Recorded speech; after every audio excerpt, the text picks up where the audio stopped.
আমাদের আজকে দৃষ্টিগোচর হয়েছে বিএনপির মহাসচিব মির্জা ফখরুল সাহেব বলেছেন ওনারা ইলেকশনে আওয়ামী লীগ এবং জাতীয় পার্টিকে নিয়ে আসতে চায়। এটা একটা জাতি হিসাবে আমাদের জন্য লজ্জার। এবং বিএনপির তৃণমূলে যারা নেতাকর্মী রয়েছে আমরা তাদেরকে আহ্বান জানাবো, শহীদ জিয়া বাংলাদেশে এই পলিটিক্স করে নাই, খালেদা জিয়া বাংলাদেশে এই পলিটিক্স করে নাই। যদি আপনাদের পলিটিক্স ভারতমুখী হয়ে থাকে তাহলে আপনারা আমাদেরকে জানান, আমরা তাহলে আপনাদের ব্যাপারে নতুন করে সিদ্ধান্ত নিব। আমরা এখনো বিশ্বাস করি বাংলাদেশে শহীদ জিয়ার সৈনিকেরা, খালেদা জিয়ার সৈনিকেরা যারা রয়েছেন তারা আপনারা গৃহবারে প্রত্যাখ্যান করবেন মির্জা ফখরুলের এই বিবৃতি। আমরা আরো দেখতে পেয়েছি এই ইন্টারিম গভর্নমেন্টের প্রধান ইউনুস, আমাদের সদস্য সচিব আখতার হোসেন এবং যুগ্ম সদস্য সচিব তাসনিম জারাকে ইউএন মিশনে নিয়ে গিয়েছেন, কিন্তু সেখানে নিয়ে তারা লীগের সামনে আমাদের গণঅভ্যুত্থানের নেতৃবৃন্দকে ছেড়ে দিয়েছেন। এটা ইউনুসের জন্য লজ্জার, বাংলাদেশের রাষ্ট্র হিসাবের জন্য লজ্জার। এই জন্য পররাষ্ট্র মন্ত্রণালয়ের ব্যর্থতার দায় নিয়ে অতীব সত্বর তাদের ব্যর্থতার দায় হিসাবে বাংলাদেশের মানুষের সামনে এসে তাদের ক্ষমা প্রার্থনা করতে হবে।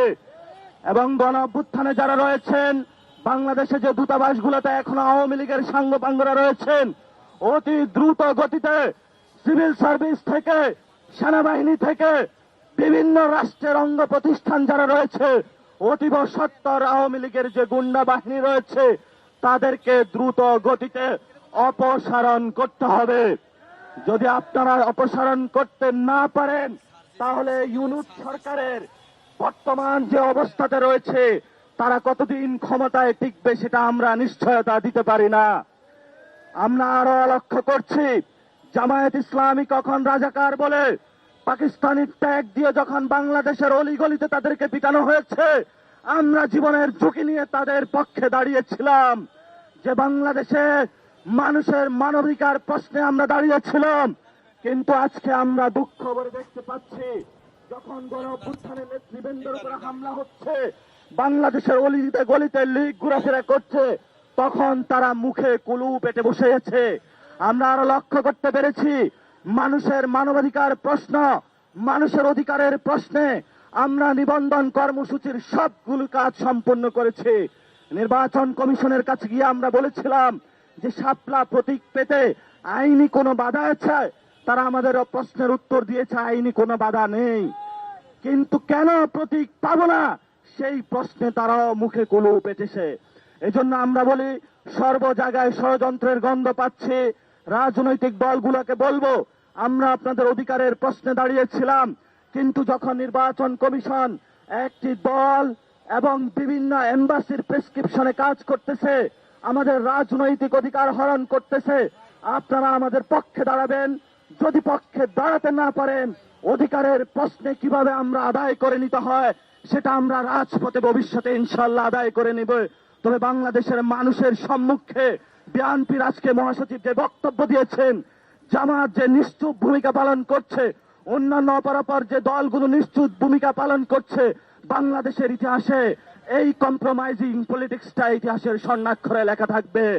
এবং আমরা আরো দেখতে পাচ্ছি আমাদের গণঅভ্যুত্থানে যারা আর্মির সৈনিক ভাইরা আমাদের কাঁধে কাঁধ মিলিয়ে আমাদের সাথে যুদ্ধ করেছিলেন, আমাদেরকে সন্তানদেরকে রক্ষা করেছিলেন, কিন্তু তাদের মধ্যে যেই সকল কর্মকর্তা শেখ হাসিনার অধীনে কাজ করে আমাদের অসংখ্য ভাইকে খুন করেছে, গুম করেছে, সেনাবাহিনী প্রধান তাদেরকে গুম এবং খুনের মামলা থেকে বের করার জন্য প্রতিনিয়ত এম্বাসি থেকে প্রত্যেকটা জায়গায় ধর্ণা দিতে চাচ্ছে। আমরা সেনাবাহিনীর সিনিয়র সেই কম্প্রোমাইজিং যারা রয়েছেন তাদেরকে হুঁশিয়ার করে দিতে চাই, সৈনিক ভাইরা যদি আপনাদের ভবিষ্যতে এই ধরনের কোন নির্দেশনা আসে, আপনারা গণঅভ্যুত্থানে যেভাবে নির্দেশনা অমান্য করেছিলেন, অবৈধ নির্দেশনা, ভবিষ্যতে জনগণের আপনারা পক্ষে থাকবেন।